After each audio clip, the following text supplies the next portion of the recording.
President Kennedy's urgency in launching his blockade underlined a determination to prevent at almost any cost Cuba's missile buildup. The purpose of these bases can be none other than to provide a nuclear strike capability against the Western Hemisphere. The Cuban Missile Crisis. World in the balance. Once again, the White House and the executive it shelters commands the interest of the world.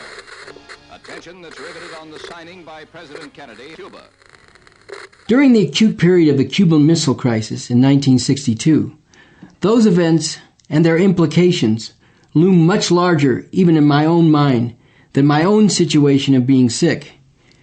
Everybody sensed to one degree or another, certainly anybody who was paying any attention, and most people were, they couldn't help it, that the world could literally end at any time. I still remember feeling very, very deeply, right down into my bones, that the whole world could come to an end. At that time, I was back on a restricted schedule in school, but I followed this whole thing very intensely.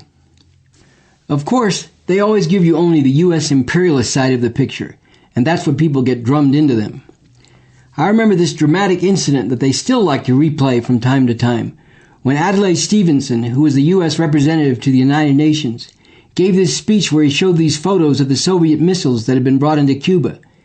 And then he turned to the Soviet ambassador and said, "Are those or are those not Soviet missiles in Cuba?" Yes or no? Don't wait for the translation, yes or no. "I can wait here till hell freezes over, Mr. Ambassador." I'm prepared to wait for my answer until hell freezes over. The Soviet ambassador wouldn't answer, and Stevenson just kept saying, "Are they or aren't they, Mr. Ambassador?" On and on like that, putting him on the spot.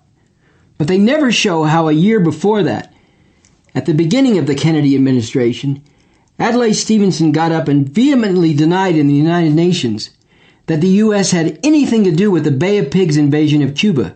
These charges are totally false, and I deny them categorically. Which, of course, was a blatant lie. So they like to show the one thing on TV as a highlight from history, but not the other thing where Stevenson was overtly lying in front of the whole world. At the time of the Cuban Missile Crisis, Kennedy put a naval blockade around Cuba and said that if any Soviet ship tried to break that blockade, that would be an act of war, and the U.S. would respond.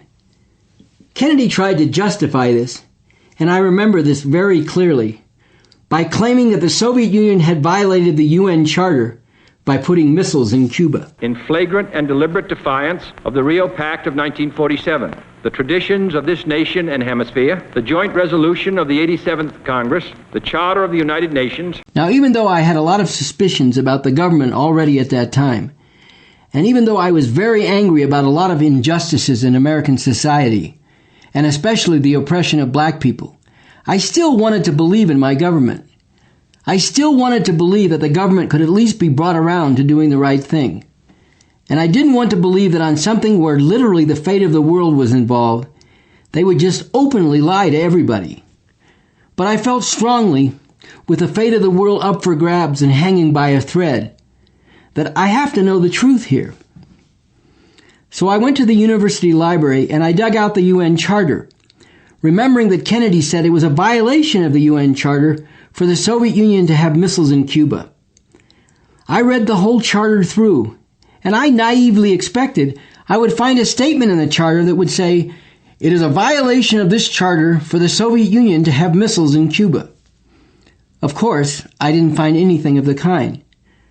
So then I started looking into it further. Well, does it say it's a violation for one country to put missiles into another country? Of course, there wasn't anything like that in the charter either. And as I later found out, the U.S. had missiles all over the place, including in Turkey. And even though the ones in Turkey were older generation missiles, they were still missiles that could set off nuclear devices. These missiles in Turkey were closer to the Soviet border than Cuba was to the U.S. border. But they weren't talking about that either in the U.S. media.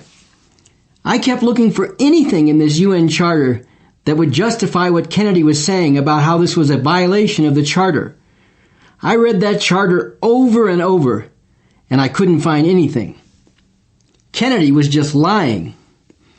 He was really saying, we can do whatever we want, and nobody can do anything we don't want them to do. That was the logic he was using then, and that's the logic that right up to Bush they use now. Some of my favorite lines from Bob Dylan are in the song where he talks about trying to get in a nuclear fallout shelter, and the owner says, "Get out of here. I'll tear you limb from limb." Then the next lines are, "I said, you know, they refused Jesus too. He said, you're not him." The way of thinking or not thinking that Dylan captured there. The inability or unwillingness to engage in abstract thought and to abstract from one situation to another. The refusal to be consistent in applying a principle. What applies to you doesn't apply to me. I can do what I want, and you can't do it if I don't want you to. That same sort of "you're not him" or "you're not me" logic was being applied by Kennedy. And this was a big shock to me. I knew some things about injustices in American society, but lying on this level, lying before the world with the fate of the world literally at stake, was more than I expected. It may have been unusual to actually go and pore through the UN Charter, but there was so much at stake that I felt like I have to know the truth, and just because it's the leader of my country, I can't accept what he says when something this big is at stake. Of course, this didn't immediately cause me to become a communist. I was still against communism, as much as I understood it, which was very little. But it shook me up a lot and kept circulating in my mind as other events, like Vietnam a little later, unfolded. The Cuban Missile Crisis and things like the fair housing struggle contributed to my feeling that there were important things in the world, and I should do something about those things. I should do something important with my life when I got my life back. I still had the passion that I had for sports and things like that, but that was something you do for entertainment and fun. I mean, your life could be about that, and I always thought that if I hadn't ended up being a communist, maybe I would have been a high school basketball coach. But I was feeling that my life should be about something more than sports, as much as I still had a real passion about that. I felt that there were so many big things going on in the world. I wanted to do something with my life that would mean something, or to use the phrase of the time, be relevant, and not just be a personal passion for me.